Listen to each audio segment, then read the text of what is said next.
Intermittent fasting. What is it?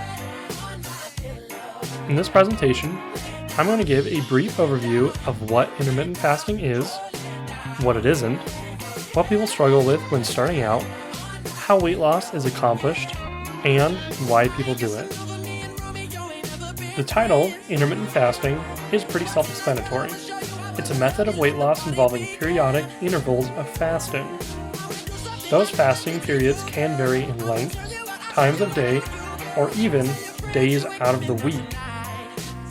During a fast, you aren't allowed to eat or drink anything with any calories. Basically, you are limited to water, coffee, or black tea while you fast. Some people who do longer, multi-day fasts take minerals as well in order to keep their body from slowing or shutting down. The biggest difference that separates intermittent fasting from a regular diet is that intermittent fasting doesn't put any restrictions on what you can eat while you aren't fasting. Obviously, if you eat a gallon of ice cream after completing a fast, that fast isn't going to do you a whole lot of good. You still need to watch how many calories you are eating every day. It just doesn't matter how you get those calories. So if you wanted to, you could eat a couple slices of pizza or have a hamburger or have spaghetti. Doesn't matter where those calories from, just as long as you don't go over your maximum calories for the day, whatever those are. There are a few different ways a fast can be structured. For the most part, different fasts are represented by a set of two numbers such as 16-8, 18-6, 24, and 5-2. You may notice that the first three all add up to 24. This is because those sets of numbers represent periods of fasting and feasting in a 24-hour period. 5-2 is a little different but follows the same concept. The difference comes in the amount of time you are fasting.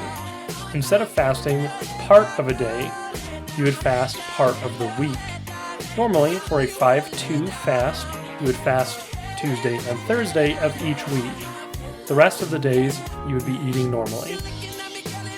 This might sound like starvation, and you're not far off, but there is a huge difference in starvation and intermittent fasting.